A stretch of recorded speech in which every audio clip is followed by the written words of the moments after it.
students, welcome to SS classes. SS class লৈ তোমালোকক স্বাগতম জনাইছো। আমি previous year question paper আজি কিছুমান question discuss কৰিম। class 10 general maths previous year question multiple choice question হয়। এই multiple choice question আমি আজি 10টা question লৈছো। এই 10টা question আমি কিদৰে solution উলিয়াব লাগে এই বিষয়ে আমি আলোচনা কৰিম। আশা কৰিছো তোমালোকে এই চেপ্টাৰ বোৰ আগতে নিশ্চয় পঢ়িছা, যেহেতু এটা এক্সাম কাকত, গতিকে তোমালোকে এই ভিডিওটো চালে নিশ্চয় উপকৃত হবা, কারণ কিদৰে মাল্টিপল চয়েস কোৱেশ্চনবোৰ সলভ কৰিব লাগে আমি এইবোৰ ইয়াতে আজি অলপ ডিসকাস কৰিম। ইয়াতে আমাৰ 10টা কোৱেশ্চন লৈ আছে। তাৰে প্ৰথম কোৱেশ্চন হৈছে যে যদি x প্ৰপৰ্শনাল টু y হয়, এইটো সিম্বল যেটো আছে এই সিম্বলটো কি বুলি কোৱা হয়? প্ৰপৰ্শনাল চিন, মানে সমানুপাতিক। x y সমানুপাতিক হয় আৰু x ৰ মান যদি 6 হয় তেতিয়াহলে y মান 30 হয়। এতিয়া x যদি 2 হয় তেতিয়াহলে y মান কিমান হ'ব? ইয়াত কি কৈছে? x proportional to y। তোমাকে জানা যে x proportional to y মানে হৈছে যে x ৰ মান যদি কমি যায় y মান কমি আহিব, আৰু x ৰ মান যদি বাঢ়ি যায় y মান কি হ'ব? বাঢ়িব। এটো কোৱা হয় কি? সমানুপাতিক।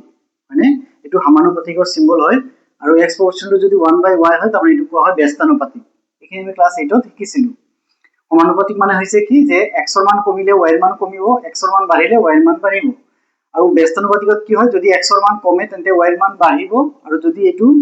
বাঢ়ে তেন্তে ইয়াত y ৰ মান কি হ'ব? কমিব, হয়নে? যদি x ৰ মান বাঢ়ে তেতিয়াহলে y ৰ মান কমিব, যদি x ৰ মান কমে তেতিয়াহলে y ৰ মান বাঢ়িব। এটো হৈছে ব্যস্তানুপাতিক। আৰু এটো হৈছে সমানুপাতিক। সমানুপাতিকত কি হয়? দুইটাৰ মান সমান সমান ভাবে বাঢ়ি যায়, সমান অনুপাতত বাঢ়ে। ইয়াত কৈছে কি যে x proportional to y হয়। x proportional to কি হয়? y হয়। আৰু x যেতিয়া 6 হয় তেতিয়া y ৰ মান কিমান হয়? 30 হয়। x যেতিয়া 6 হয় y ৰ মান 30 হয়। আৰু ইয়াত কি হৈছে? 6 ৰ পৰা ইয়াত 30 হৈছে, নহয় জানো? ৰেশিওটো কিমান হয়? 1:5। x বাই যদি y ওলাও ইকুয়াল টু কিমান হ'ব? 1/5 ওলাব, কাৰণ 6 ৰে 30 ক কেনসেল কৰিলে আমি 1/5 পাম। এতিয়া x ৰ মান যদি ইয়াত 2 হৈ যায়, ইয়াত যদি 2 হৈ যায় তাৰমানে ইয়াৰ লগত 2 ইনটু কৰি দিলো, 2 * 1 2 হ'ল, তেতিয়া ইয়াৰ লগতো 2 ইনটু কৰিম, 5 * 2 = 10 হ'ব। তাৰমানে এটো আমি এদৰেও কৰিব পাৰো যে x ৰ মান যেতিয়া 6 হয় y ৰ মান কিমান হয়? 30 হয়। তাৰমানে x ৰ মান 1 হলে কিমান হ'ব? আমি এটো 6 ৰে হৰণ কৰি দিম। 6 ৰে হৰণ কৰিলে একবাৰ গ'ল, 6 ৰে 30 ক 5 বাৰ গ'ল। তাৰমানে x ৰ মান যেতিয়া 1 হয় তেতিয়া y ৰ মান কিমান হয়? 5 হয়। এতিয়া x ৰ মান যদি 2 হয় তাৰমানে এটা কলমৰ দাম 5 টকা, দুটা কলমৰ দাম কিমান হ'ব? 10 টকা হ'ব। তেনেকুৱা ধৰণৰ। গতিকে এইটো আমি কিদৰে উলিয়াব লাগিব? যে x ৰ মান দিয়া আছে, x বাই y আমি উলাই ললো। ঘৰটো এনেকুৱা আমি বনাইছিলো আগতে, যিকোনো পৰীক্ষাত এটা বা দুটা কোৱেশ্চন আহিব পাৰে। ইয়াত x ৰ মান 6 হলে ইয়াত কিমান হৈছে? 30। তেতিয়া ইয়াত x ৰ মান 2 হলে কিমান হ'ব বুলি কৈছে? তে 6 যদি হয় 30 হয়, তেতিয়া আমি এটো এদৰে যাব পাৰিম। 5 হলে কিমান হ'ব? 25 হ'ব, নহয় জানো? ইয়াত আমি এদৰে যাব পাৰো। 6 হলে ইয়াত কিমান হয়? 30 হয়। তে 5 হলে কিমান হ'ব? যে এক ইয়াত আমি 4 3 2 এদৰে আমি ভগাই ললো সাপোজ। যে 6 হলে 30 হয়, তাৰমানে ইয়াৰ লগত কি পূৰণ কৰিলে 30 হৈছে? 5 পূৰণ কৰিলে, 6 × 5 = 30। তেতিয়া ইয়াতো 5 পূৰণ কৰিম, 5 × 5 = 25, 4 × 5 = 20, 3 × 5 = 15, 2 × 5 = 10। তাৰমানে 6 হলে 30 হয়, 5 হলে 25 হ'ব, 4 হলে 20 হ'ব, 3 হলে 15 হ'ব, 2 হলে 10 হ'ব। আমাৰ কোৱেশ্চনত কি হৈছে যে x ৰ মান 2 হলে y ৰ মান কিমান হ'ব? x ৰ মান যেতিয়া 2 হয় তেতিয়াহলে y ৰ মান কিমান হ'ব? y ৰ মান হ'ব 10। এটো হ'ল আমাৰ কাৰেক্ট आंसर। ইয়াতে 20 15 12 দিয়া আছে, তাৰ ভিতৰত কাৰেক্ট आंसरটো হৈছে 10। কি ধৰে উলালো যে এই দুটা মাজত অনুপাতটো কিমান উলাই ললো? 6 হলে 30 হয়। ওকে, তাহলে 6 লগত কিমান পূৰণ কৰিলে 30 হ'ব? 6 * 5 30। তেতিয়াহলে ইয়াত আমি 2 লৈকে যাব লাগিব, 5 4 3 2। ঠিক আছে? বা এনেকুৱা কৰি লব পাৰো যে x ৰ মান যেতিয়া 6 ৰে ক্যান্সেলেশন কৰিলো, এটো 6/30 আছিলে, একবাৰ গ'ল, ইয়াতে 5 বাৰ গ'ল। তাৰমানে x ৰ মান 1 হলে y ৰ মান 5 হয়। তেতিয়া x ৰ মান 2 হলে কিমান হ'ব? ইয়াত যদি 2 হৈ যায় তাহলে ইয়াৰো ডাবল হৈ যাব। তাৰমানে 1 ৰ পৰা ডাবল হ'ল 2 হ'ল। ইয়াত 3 দুগুণ বাঢ়ি যাব, 10 হ'ব। ইয়াত 3 গুণ যদি লৈ লও, ইয়াত যদি 3 হয় তাৰমানে ইয়াত 3 গুণ হ'ব, 15 হ'ব। এইদৰে এটো আমি উলাব লাগিব। গতি আমাৰ কাৰেক্ট आंसरটো কিমান হ'ল? কাৰেক্ট आंसरটো হ'ল c = 10। ইয়াৰ পৰা আমাৰ 1 মাৰ্কৰ কোৱেশ্চন আহিলে এইদৰে আমি কৰিব লাগিব। কোৱেশ্চন নম্বৰ 2 কৈছে কি? তলৰ কোনটো সংখ্যা এটা অযুগ্ম সংখ্যাৰ বৰ্গ হয়? তাৰমানে ইয়াত কিছুমান বৰ্গ সংখ্যা দিয়া আছে, 4টা বৰ্গ সংখ্যা দিয়া আছে। এই 4টা বৰ্গ সংখ্যাৰ ভিতৰত এটা এনেকুৱা বৰ্গ সংখ্যা আছে যেটো এটা অযুগ্ম সংখ্যাৰ বৰ্গৰ হয়। তে অযুগ্ম সংখ্যাৰ বৰ্গৰ যেনে 1 ৰ বৰ্গ কৰিলে আমি কিমান পাম? 1 পাম। 3 ৰ বৰ্গ কৰিলে কিমান পাম? 9 পাম। 5 ৰ বৰ্গ কৰিলে কিমান পাম? 25 পাম। 7 ৰ বৰ্গ কৰিলে কিমান পাম? 49 পাম। 9 বৰ্গ কৰলে কিমান পাম 81 পাম হয়নে এইদৰে আমি যদি চালো যে একৰ বৰ্গ যদি অযুগ্ম সংখ্যাবিলাকৰ বৰ্গ কৰো অযুগ্ম সংখ্যাবিলাকৰ বৰ্গৰ কি হেকৰ অংকটো কি হয় সদায় এটা অযুগ্ম সংখ্যাই হয় গতিকে ইয়াত যিটো অযুগ্ম সংখ্যাৰ আছে এককৰ ঘৰত সেইটো কি হ'ব আমাৰ অযুগ্ম সংখ্যাৰ বৰ্গ কাৰণ যুগ্ম সংখ্যাৰ বৰ্গবিলাক কি হয় যেনে 2 স্কয়াৰ কিমান হ'ব 4 হ'ব 4 স্কয়াৰ হলে কিমান হ'ব 16 এটা যুগ্ম সংখ্যা ওকে দেন ইয়াতে আমাৰ কি আছিল 6 স্কয়াৰ কিমান হ'ব 36 এটা যুগ্ম সংখ্যা 8 স্কয়াৰ 64 এটা যুগ্ম সংখ্যা 10 স্কয়াৰ কিমান হ'ব 100 এটা যুগ্ম সংখ্যা এটা যুগ্ম সংখ্যাৰ বৰ্গ সদায় যুগ্ম হয় অযুগ্ম সংখ্যাৰ বৰ্গ সদায় অযুগ্ম হয় গতিকে আমাৰ যিটো অযুগ্ম সংখ্যা আছে এটা আমাৰ আনসাৰটো কাৰেক্ট হ'ব হয়নে বুজি পাইছানে তোমালোকে ইয়াত কৈছে যে তলৰ কোনটো সংখ্যা এটা অযুগ্ম সংখ্যাৰ বৰ্গ তাৰমানে অযুগ্ম সংখ্যাৰ বৰ্গবিলাক কি হয় সদায় এটা অযুগ্ম সংখ্যাই হয় তাৰমানে কোনটো অযুগ্ম সংখ্যা ইয়াত হেকৰ 6 আছে এটো যুগ্ম হয় এটো যুগ্ম এটো যুগ্ম হয় অযুগ্ম সংখ্যা 169 আছে গতিকে 169 টো কারেক্ট আনসার কাৰণ যুগ্ম সংখ্যাৰ বৰ্গ সদায় যুগ্ম হয় অযুগ্ম সংখ্যাৰ বৰ্গ সদায় অযুগ্ম হয় এই কথাটো মনত ৰাখিলে আমি পাম এটো আমি অলৰেডি ক্লাস 8 ত শিকিছিলো ঠিক আছে ঠিক তেনেকৈ ঘন কেতিয়াবা সুধিব পাৰে 1 কিউব কৰিলে কিমান পাম আমি 1 পাম 2 কিউব কিমান হ'ব 8 হ'ব আৰু 3 কিউব কিমান হ'ব 27 হ'ব আকৌ 4 কিউব কৰিলে কিমান পাম 64 পাম নহয় জানো তেতিয়া কি আছে ইয়াতে অযুগ্ম সংখ্যাৰ ঘন অযুগ্ম হ'ব যুগ্ম সংখ্যাৰ ঘন যুগ্ম হৈ আছে তিনি এটা অযুগ্ম সংখ্যা তাৰ ঘন কিমান হৈছে অযুগ্ম হৈছে এইদৰে এই কথাটো ইয়াতে খাটিব ওকে তো এটো যদি প্ৰশ্ন যদি তেনেকুৱা আহে এটো তোমালোকে জানিব লাগিব কোৱেশ্চন নম্বৰ 2 এনসাৰ কিমান হ'ব 169 কেনেকৈ হ'ল কাৰণ এই চাৰিটা সংখ্যাৰ ভিতৰত কেৱল 169 টোহে এটা অযুগ্ম সংখ্যা গতিকে যেহেতু এটা এটা বৰ্গ কোনো এটা অযুগ্ম সংখ্যাৰ বৰ্গ গতিকে এটা অযুগ্ম সংখ্যাই হ'ব লাগিব কাৰণ আমাৰ এনসারটো হ'ব 169 ইয়াত কৈছে যে তিনটা এখানে আমি কি গম পাও এটো যদি দিয়া থাকে তাহলে এটা হইছে এর কি হয় ঘনমূল এর ঘনমূল মানে তো এর ঘনমূল মানে হইছে এটার ঘনমূল কিমান এটার ঘনমূল মানে হইছে এটো আমি এদৰে লিখিম যে ইয়াত যদি 8 দিয়া থাকে ইয়াত 3 দিয়া থাকে তাহলে কার ঘন 8 হয় এটার ঘনমূল মানে হইছে এর ঘনমূল মানে হইছে কার ঘন a হয় হ্যাঁ ইয়াত এটার ঘনমূল আমি কি লিখিব পারি এটো এই ঘনমূলটো মানে হইছে 8 পাওয়ার 1/3 আহিব এটাক আমি যদি ভাঙো কি ভাঙিব পাৰিম 2 4 2 তাহলে 2 কিউব আৰু পাওয়ার উপর 1/3 আছে গতিকে 3 টি ক্যান্সেল তাহলে 2 হ'ব তাহলে কার ঘন 8 হয় এটো ইয়াৰ প্ৰশ্নটো হৈছে যে কার ঘন 8 হয় 2 ঘন 8 হয় 2 ঘন মানে 2 যদি আমি কিউব কৰি দিও 2 * 2 * 2 তাহলে আমি কিমান পাম 8 পাম ইয়াত কৈছে 27 ৰ ঘনমূল 27 ৰ ঘনমূল মানে হৈছে 3 3 ৰ ঘন 27 64 মানে হৈছে 4 কিউব মানে হৈছে 64 গতিকে 64 ৰ ঘনমূল হ'ব 4 তাহলে আমাৰ এনসাৰটো কিমান হ'ব 8 + 27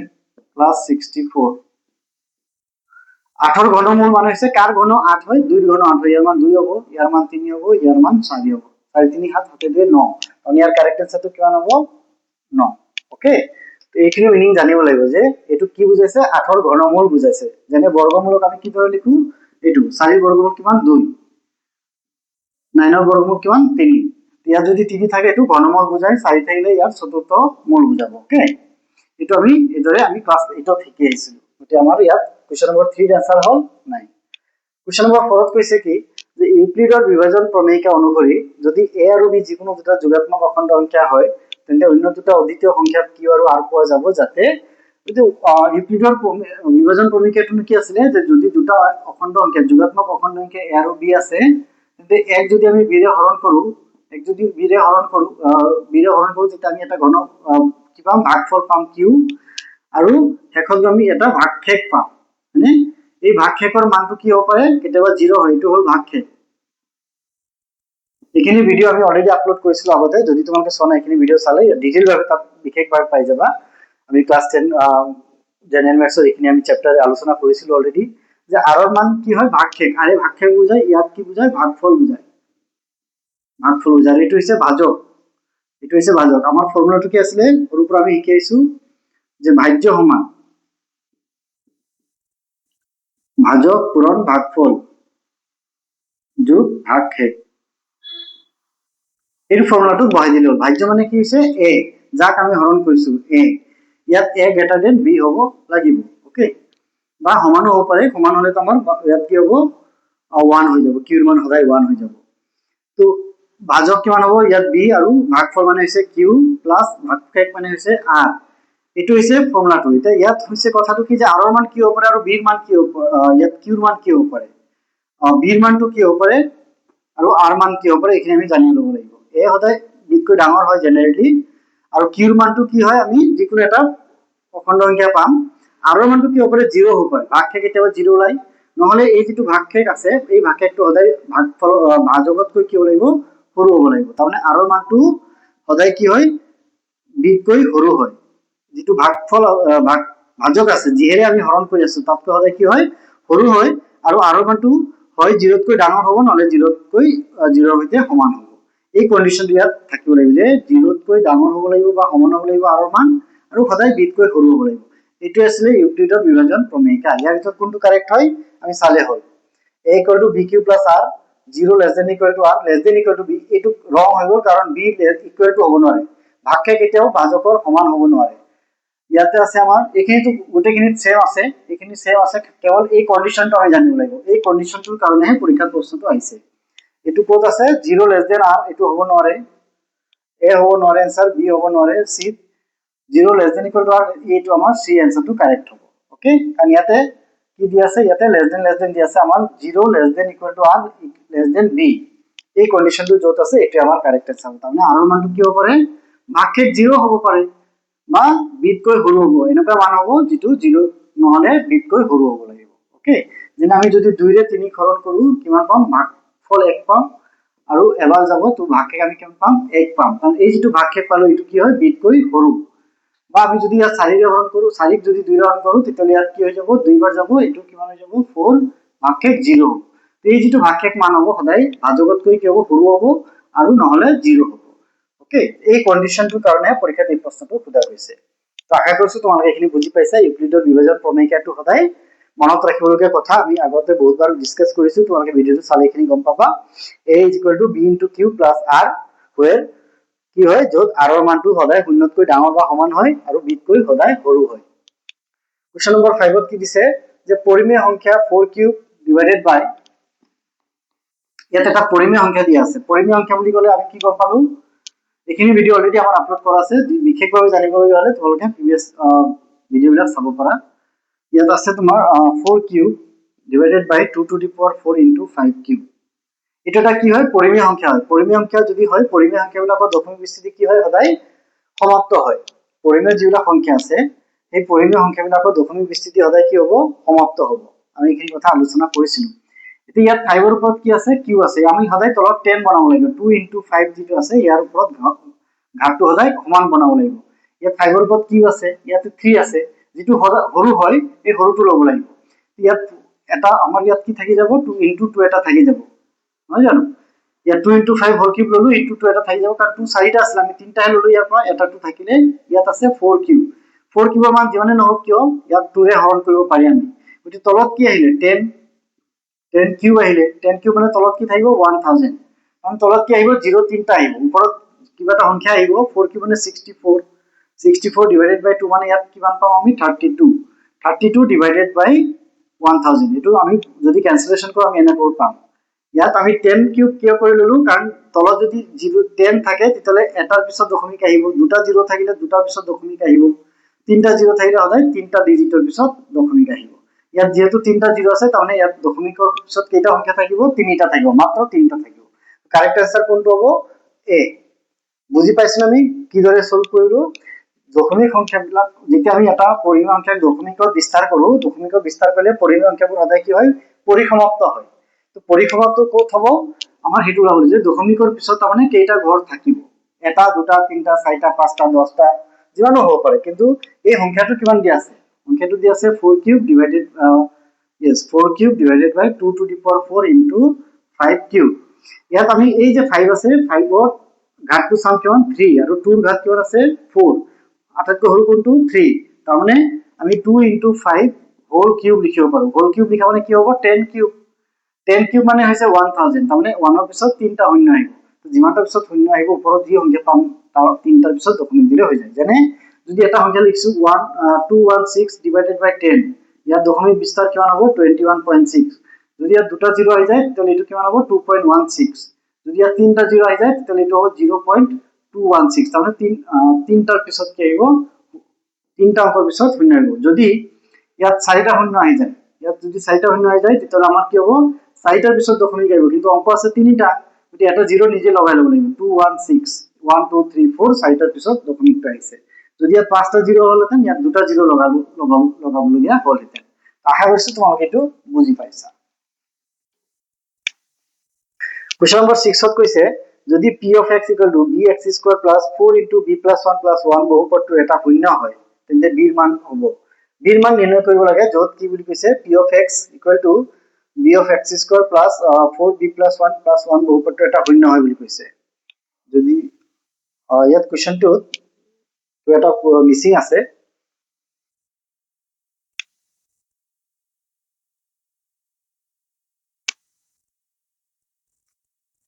ইয়াতে আমাৰ p of x ইয়াত কোৱেশ্চনটো অলপ ভুল হৈ আছে ইয়াতে কোৱেশ্চনটো আমি কাৰেক্ট কৰিব লাগিব ইয়াত নিশ্চয় কিবা এটা মান দিয়া থাকিব লাগিব এটা শূন্য কি শূন্যটো কি হয় আমি জানিব লাগিব যদি p of x equal to x বহুপদটোৰ এটা শূন্য হয় কি শূন্য হয় আমি জানিব লাগিব এই শূন্যটো গম পালে আমি ইয়াত মাত্ৰ x ৰ মানটো বহাই x ৰ ঠাইত এই শূন্যটো বহাই দিলেই আমি এখিনি মান পাই যাম ওকে যদি সাপোজ ক'লে হতেন যে 1 এটা শূন্য হয় তেতিয়াহ'লে x ৰ ঠাইত আমি কি লিখি দিম 1 হয়তো ইয়াত 1 এ আছিল চাগে যদি 1 কমা p of x এই বহুপদটো এটা শূন্য আছে সাপোজ মই 1 এ ধৰি ললো কোৱেশ্চনটো দিয়াত যেই মান নাথাকক আমি 1 ধৰি ললো যে 1 যদি p of x b of x square plus 4b plus 1 plus 1 বহুপদটো এটা শূন্য হয় তেন্তে b ৰ মান কিমান হ'ব তাহলে এই যেটো বহুপদ দিয়া আছে এই বহুপদটোৰ কি হয় এটা শূন্য দিয়া আছে মানে কি হয় যে b of x square plus b plus 1 4 into b plus 1 plus 1 এই বহুপদটো আছে ইয়াৰ মান কিমান হৈ যাব 0 কেতিয়া যদি আমি x ৰ ঠাইত কি লিখি দিও 1 লিখি দিও যদি x ৰ ঠাইত 1 লিখি দিও তাৰমানে 1 টো কি হয় ইয়াৰ এটা শূন্য হয় তাৰমানে x ৰ মান যদি 1 বহাই দিও এই গুটিটো কি আলত সমান হৈ যাব শূন্যৰ লগত সমান হৈ যাব কাৰণ x টো ইয়াৰ কি এটা শূন্য হয় x টো ইয়াৰ এটা শূন্য হয় মানে হৈছে যে x ৰ মান ইয়াত বহাই দিলে আমি দুইফালে সমান মান পাম তো b ৰ মান কিমান হ'ব b into 1 square plus 4 into 1 b plus 1 plus 1 equal to 0 আমি ইয়াত কি আহিব b equal to b plus 4b plus 4 plus 1 equal to 0 তাহলে আমি ইয়াত কিমান পালো 5b পালো নহয় জানো 4 এর ইনটু কৰিলো সরি 1 স্কয়ার মানে 1 হবে তো b into 1 মানে কিমান হবে b plus 4 into b 4b plus into plus plus 4 into 1 4 এটা ব্র্যাকেটটো গুছি গল plus 1 এটা আছিলে এটা b এটা আৰু ইয়াত 4টা b আৰু এটা b মিলি কিমান হ'ব 5টা b আৰু এইফালে সমান কিমান আছে 4 যোগ 1 5 সমান 0 তে 5b ইকুয়াল টু কিমান হ'ব -5 এই প্লাস 5 টো যদি আমি হোমফালে লৈ যাও -5 হৈ যাব আৰু b ৰ মান ইকুয়াল টু ওলাবৰ কাৰণে -5 ক আমি 5 এৰে ডিভাইড কৰিব লাগিব 5 5 ক্যান্সেল যাব ইকুয়াল টু -1 থাকি যাব কাৰণ এটোত ক্যান্সেল গলে 1 থাকিলে আৰু মাইনাস ইনটু থাকি গল b ইকুয়াল টু -1 তো b ইকুয়াল টু -1 মানে b ৰ মান হ'ব -1 এই আনসাৰটো ইয়াত সম্ভৱত 1 এ আছিল লিখোতে সাগে থাকি গল যে যদি 1 p of x equal to b of x square bx square plus 4b 4 into b plus 1 plus 1 বহুপদটো এটা শূন্য হয় তেন্তে b ৰ মান হ'ব -1 ওকে আশা কৰিছো এটো তোমালোকে বুজি পাইছা ইয়াত কি কৰিব লাগিব যেহেতু 1 এটা শূন্য হয় 1 এটা শূন্য হোৱা মানে হৈছে x ৰ ঠাইত আমি সেই মানটো বহাই দিলে ইকুয়াল টু কি যাব 0 হৈ যাব ওকে এটো তোমালোকে নিশ্চয় জানা ইয়াৰ ডিটেইলছ ভিডিও আমাৰ অলৰেডি আপলোড কৰা হৈছিল তো এটো আমাৰ आंसर এ পালো কোৱেশ্চন নম্বৰ 7 ত কৈছে যে যদি এটা বহুপদৰ শূন্য কেইটাৰ যোগফল আৰু পূৰণফল p আৰু q হয় এটা বহুপদৰ শূন্য কেইটাৰ যোগফল আৰু পূৰণফল ক্ৰমে p আৰু q হয় তেন্তে বহুপদটো হ'ব এটো যোগফল আৰু পূৰণফল দিয়া আছে আৰু এটো কি আছে এটা বহুপদৰ বুলি কোৱা আছে বহুপদ মানে এটো আমাৰ কি হ'ব দ্বিঘাত বহুপদ হ'ব নহয় জানো যেহেতু ইয়াত যোগফল আৰু পূৰণফল দিয়া আছে গতিকে আমি এটা দ্বিঘাত বহুপদৰ কি আছে যে এটা দ্বিঘাত বহুপদৰ শূন্য দুটাৰ যোগফল যদি p হয় আৰু পূৰণফল যদি q হয় তেতিয়াহলে বহুপদটো হ'ব x square minus p plus q into x plus pq এটো হ'ব বহুপদটো এই কোত আছে হেতু আমাৰ কারেক্ট আনসার হ'ব x square minus p plus qx ইয়াতে কি হয় x স্কয়ার মাইনাস মূল দুটাৰ যোগফল into x plus মূল দুটাৰ পূৰণফল এটা আমি গম পাই আছো নহয় জানো x স্কয়াৰ মাইনাস মূল দুটাৰ ইয়াতে যোগফল আহিব ইনটু x প্লাস মূল দুটাৰ পূৰণফল। এটা আমাৰ ফৰ্মুলা, আমাৰ আগৰ পৰাই মূল দুটাৰ পূৰণফল। ওকে, মূল দুটাৰ পূরণফল এটা আমার ফর্মুলা দিয়ে আছে। So x square equal to ইয়াত মাইনাস কোনটো আছে, এটো মাইনাস p কি হ'ব নহলে প্লাস p কি হ'ব লাগিব, এইটো c is the correct answer. x square minus p plus q into x plus pq, এইটো আমার কারেক্ট আনসার হ'ব। হ'ব, এইটো ডাইরেক্ট ফর্মুলা আছে, কোয়েশ্চন আমার এইটো জানা আছে অলরেডি। আমাকে যেটা চ্যাপ্টার ডিসকাস কৰিছিলা বহুপদৰ, তাতে আমি এখিনি অলৰেডি ডিসকাস কৰিছিলো। কোয়েশ্চন নম্বৰ 8 কৈছে ax by c = 0 সৰল ৰেখাটো মূল বিন্দুৰ মাজেৰে যোৱাৰ শৰ্তটো হ'ল। আৰু ইয়াত কি দিছে যে ax by c = 0, এইটো এটা সৰল ৰেখা। সৰল ৰেখা মানে কি আমি গম পাও যে ax by c = 0, এইটো হৈছে এটা সৰল ৰেখা উদাহৰণ। ৰৈখিক সমীকৰণ নহয় জানো, ৰৈখিক সমীকৰণ, প্ৰত্যেকটো ৰৈখিক সমীকৰণে কি বুঝায়, প্ৰত্যেকটো ৰৈখিক সমীকৰণে একোটা সৰল ৰেখা বুঝায়। আৰু সেই সৰল ৰেখাটোত থকা যিকোনো এটা বিন্দুৰ মান যেতিয়া আমি ইয়াত x আৰু y ঠাইত বহাই দিওঁ, তেতিয়ালে সেই বিন্দুটো সেই ৰেখাটোৰ ওপৰত থকা বুলি ধৰা হয়। এটা আমি যদি ইয়াত x ৰ মান সে 2 লিখি দিওঁ, এনেকা একচুয়ালি সমীকৰণ ইয়াত a b ৰ মান নাজানো, সমীকৰণ ৰৈখিক সমীকৰণ দেখিবলৈ কি হয়, এইটো স্ট্যান্ডাৰ্ড ফৰ্ম, আদৰ্শ ৰূপ এনেকুৱা হয় সে 2x + 3y + 2 = 0, এটা একটা রৈখিক সমীকরণ হয়। তো এই রৈখিক সমীকরণটো যদি মূল বিন্দুৰ মাজেৰে যায়, তাৰ মানে হৈছে যে এই x আৰু y ঠাইত আমি কি পাম, 0 0 পাম। মানে এই বিন্দু ৰেখাটোৰ ওপৰত থকা, যেহেতু এই ৰেখাটো কি হয় মূল বিন্দুৰ মাজেৰে যায়, এনেকুৱা হ'ব পাৰে বা এনেকুৱা হ'ব পাৰে, মুঠতে মূল বিন্দুৰ মাজেৰে যোৱাৰ কাৰণে ইয়াত কি হ'ব, মূল বিন্দুটো এই ৰেখাটোৰ ওপৰত থকা এটা বিন্দু হ'ব। গতিকে এই ৰেখাটোৰ ওপৰত থকা প্ৰত্যেকটো বিন্দুৱে কি হৈছে এই সমীকৰণটোৰ এটা একোটা সমাধান। আমি এখিনি অলৰেডি আগত ডিসকাস কৰিছিলো যে সৰলৰেখা এটাৰ ওপৰত থকা প্ৰত্যেকটো বিন্দুৱে কি হয়, এই সৰলৰেখা ৰৈখিক সমীকৰণৰ একোটা সমাধান হয়। যেহেতু এই সৰলৰেখাটো কি হয় মূল বিন্দুৰ মাজেৰে যায়, মূল বিন্দুৰ মাজেৰে যোৱাৰ মানে হৈছে যে x ৰ মান 0 আৰু y ৰ মান = 0 বহালে এইটো কি হ'ব, 0 0 কোঅর্ডিনেটসটো কি হ'ব, ইয়াৰ এটা সমাধান হ'ব। যদি এই দুটো আমি 0 0 বহাই দিওঁ, তেতিয়াহলে ইয়াত কি হৈ যাব, a * 0 হৈ যাব প্লাস b * 0 হৈ যাব প্লাস c = 0 হৈ যাব। 0 + 0 এখিনি কৰিলে কি হৈ যাব, 0। এটা c আৰু 0 প্লাস কৰিলে কিমান হ'ব, = 0 হ'বলৈ গ'লে তাৰ মানে c ও 0 হ'ব লাগিব, কাৰণ 0 প্লাস এনিথিং যদি ইয়াত আহি যায়, তাৰ মানে ইয়াত কি হৈ যাব, ইয়াত যদি c = ইয়াত c হ'ব লাগিছিল, কিন্তু আমাৰ ইয়াত হ'ব লাগে 0, তাৰ মানে c ৰ মান কি হ'ব লাগিব, 0 ই হ'ব লাগিব, কাৰণ 0 + 0 কৰিলে কিমান পাম, 0। ওকে, ইয়াত যদি 1 হোৱা হেতেন তেতিয়াহলে আমি কি পালো, গম পালো হেতেন যে c ৰ মান 1 হ'ব লাগিব, কাৰণ 1 + 0 = 1 হয়। ইয়াত যেহেতু কি আছে, 0 আছে, গতিকে আমি গম পালো কি যে c ৰ মান কি হ'ব লাগিব, 0 হ'ব লাগিব। এই কথাটো তোমালোকে এদৰে জানিব লাগিব। কেনেকৈ গম পালো, এটো সৰলৰৈখিক সমীকৰণৰ চেপ্টাৰৰ পৰা আহিছে, মোষ্টলি চেপ্টাৰ নম্বৰ 3 হয়, যে এটা সৰল ৰেখাৰ কি হয় ax + by + c = 0, এটো হৈছে এটা সৰল ৰেখাৰ আদৰ্শ ৰূপ, এটা হৈছে ৰৈখিক সমীকৰণ। এতিয়া ইয়াতে x আৰু y যিবিলাক মানে এই সমীকৰণটো স্যাটিসফাই কৰে, সিদ্ধ কৰে, সেইখিনি কোৱা হয় এই সমীকৰণটোৰ সমাধান। বা আমি যদি লিখো 2x + 3y + 2 = 0, তেতিয়াহলে x আৰু y ৰ মান যি মান বহালে সমীকৰণটো সিদ্ধ হয়, তাকে কি বুলি কোৱা হয়, এই সমীকৰণটো এটা সমাধান বুলি কোৱা হয়। আৰু যেহেতু এটো ইয়াতে এটা ৰেখা বুজাইছে, এটা ৰেখাৰ ওপৰত কেইটা বিন্দু থাকে, এটা ৰেখাৰ ওপৰত অনেক বিন্দু থাকে, অসংখ্য বিন্দু থাকে, তাৰমানে ইয়াত অসংখ্য আমি সংখ্যা পাম, x আৰু y ৰ মান এনেকুৱা পাম, যি মানবিলাক ইয়াত বহালে সদায় কি হ'ব, = 0 ৰ সৈতে সমান হ'ব। গতিকে ইয়াত যদি মূল বিন্দুৰ মাজেৰে যোৱা বুলি কয়, তাৰমানে আমাৰ 0 0 টো কি হয়, এই সৰল ৰেখাটোৰ ওপৰতে থকা হয়। সৰল ৰেখাটোৰ ওপৰত থকা হয় মানে এইটো এটা সমাধান হয়। সৰল ৰেখাটোৰ ওপৰত থকা প্ৰত্যেকটো বিন্দুৱে কি হয়, এই ৰেখাটোৰ এটা একোটা সমাধান হয়। আমি এখিনি গ্ৰাফত লিখিছিলো, ইয়াত আমি গ্ৰাফ এনেকুৱা বনাইছিলো, ইয়াত আমি x লিখিছিলো, ইয়াত y লিখিছিলো, তাৰপিছত আমি ইয়াত কি কৰিছিলো, ইয়াত x ৰ মান লিখি আমি ইয়াত -3y - 2 divided by 2, এটা x ৰ মান হ'ব। ইয়াত আমি y ৰ মান লিখি কিনি আমি ইয়াতে y ৰ মান 0 হলে x ৰ মান কিমান হ'ব, ইয়াতে -2/2 মানে -1 y ৰ মান 0 বহাই দিলে ইয়াত কি হ'ব, -1 আহিব। x ৰ মান 1 বহাই দিলে 5/2 আহিব। ইয়াত 2 বহাই দিলে 6 - 2 4 2 আহিব। ইয়াত যদি আমি 2 বহাই দিওঁ, -6 - 2 -8, আৰু ইয়াত আহিব y ৰ মান 2 যদি হয়, y ৰ মান 2 হলে x ৰ মান কিমান আহিব, 4 আহিব। গতিকে 0 - 1 এইটো এটা সমাধান, 4 টো এটা সমাধান, এইদৰে আমি অসংখ্য সমাধান পাম। আৰু যেহেতু আমাৰ ইয়াত কৈছে যে ইয়াতে কি হয়, এই ৰেখাটো মূল বিন্দুৰ মাজেৰে যায় তাৰ মানে হৈছে মূল বিন্দুটো কি হয় মূল বিন্দুটোৰ সদায় কোঅৰ্ডিনেট বিলাক কি হয় x আৰু y মান 0 0 আহে গতিকে 0 0 টো কি হয় ইয়াৰ এটা সমাধান হয় তাৰ মানে এই ৰেখাটোৰ ওপৰত থকা এটা বিন্দু গতিকে x আৰু y মানত 0 0 বহাই দিলেই আমি কি পাম c = 0 পাম কাৰণ এখানে 0 হৈ যোৱাৰ লগে লগে এটো 0 হৈ গ'ল এটো 0 হৈ গ'ল c = 0 হোৱাৰ কাৰণে আমি কি পাব কাৰণ 0 + c কৰিলে 0 পাব লাগিব গতিকে ইয়াত c ৰ মানো 0 হ'ব লাগে কাৰণ 0 লগত 0 প্লাস হলেহে 0 হয়গে এটো আসলে কোৱেশ্চন নম্বৰ 8 কোৱেশ্চন নম্বৰ 9 ত কৈছে y অক্ষৰ ওপৰত থকা যিকোনো বিন্দুৰ স্থানাংক হ'ব এটা বিন্দু যেতিয়া y অক্ষৰ ওপৰত থাকে এই বিন্দুটো y অক্ষৰ ওপৰত আছে গতিকে ইয়াতে কি হ'ব x ৰ মান কি হ'ব লাগিব সদায় x স্থানাংকটো কি হ'ব লাগিব 0 বাকি y স্থানাংকটো ইয়াত কিমান ঘৰ আছে সাপোজ এটো 2 ত আছে y ৰ মান 2 ত আছে তাৰমানে এটো ইয়াত 02 হ'ব বা ইয়াত 3 হ'ব পাৰে ইয়াত 4 হ'ব যিকোনো হ'ব পাৰে মুঠতে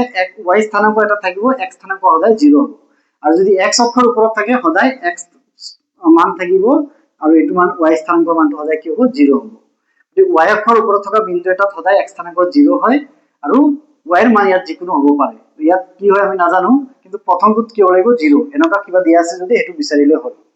y অক্ষৰ ওপৰত থকা যিকোনো বিন্দুৰ স্থানাংক হ'ব ইয়াত 0 আছে ইয়াত x আছে বাকি বিলাকত যদি চাও আমি বেলেগ বেলেগ মান দিয়া আছে গতি এটো কারেক্ট आंसर হ'ব কাৰণ y অক্ষৰ ওপৰত থাকিলে সদায় x স্থানাংক কি হ'ব লাগিব 0 হ'ব লাগিব গতিকে য'ত য'ত x স্থানাংক 0 আছে এটো চালে হ'ল এটো আছে x স্থানাংক আৰু 0 কৰবাত আছে নে নাই গতি আমাৰ এটোৱে কাৰেক্ট आंसर কোৱেশ্চন নম্বৰ 10 ত কি কৈছে যে এটা দ্বিঘাত সমীকৰণৰ এটা মূল 2 আৰু মূল দুটাৰ যোগফল 5 এটা দ্বিঘাত সমীকৰণ আছে দ্বিঘাত সমীকৰণৰ মূল এটা মূল দিয়া আছে 2 আৰু মূল দুটাৰ যোগফল দিয়া আছে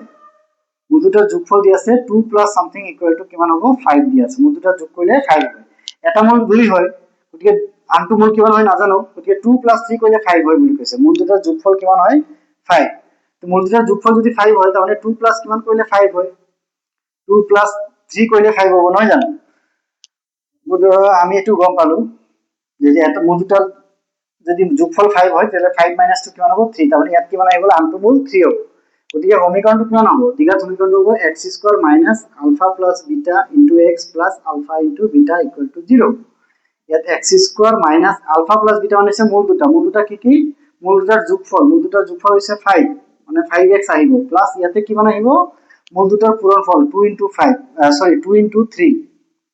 এটা মূল 2 আনটো মূল 3 হয় কেনেকৈ গম পালো 3 হয় বুলি কাৰণ আমাক কৈছে যে এটা মূল 2 হয় আৰু মূল দুটাৰ যোগফল কিমান হয় 5 হয় বুলি কৈছে গতিকে 2 এটা মূলটো 2 হয় আমি গম পাওই প্লাস আনটো মূল কিমান হ'ব যাতে আমি যোগ কৰিলে 5 পাম নিশ্চয় 3 হ'ব লাগিব গতিকে মূল দুটাৰ পূৰণফল হয় α * β তাৰমানে 2 * 3 6 = 0 কোনটো আছে x² - 5x + 6 এটা আমাৰ आंसर হ'ব x² - 5x + 6 = 0 এটাই হৈছে আমাৰ কারেক্ট आंसर বাকিখিনি কারেক্ট হ'ব না কারণ এটা প্লাস 5x আছে এতে -5x -6 আছে এতে -5x + 2 আছে গতিকে এটো হ'ব নৰে আমাৰ এটো आंसर নহয় এটো নহয় আমাৰ এ ইজ দা কারেক্ট आंसर তো এইখিনি আসলে most of question previous year মানে 2003 ৰ সাগে কোশ্চেন বোৰ হয় প্ৰথম 10টা কোশ্চেনৰ আমি ডিসকাশন ইয়াত কৰিলো যদি তোমালোকে বুজি পাইছা তেন্তে এইবাৰৰ পৰীক্ষাত এই ধৰণৰ কোশ্চেন আহিব পাৰে গতিকে তোমালোকে তাত নিশ্চয় সহায় পাবা ইয়াৰ পৰা এইখিনি ভিডিও চাবা আৰু যদি বিশেষভাৱে ভিডিওটো চাবলগীয়া থাকে কিবা বুজি নোপোৱা থাকে আমাৰ প্ৰিভিয়াস বিলাক ভিডিও আছে অলৰেডি চেপ্টাৰ ওয়াইজ তাত গলে তোমালোকে এইখিনি আৰু বেছি ধুনীয়াকৈ বুজিব পাৰিবা ওকে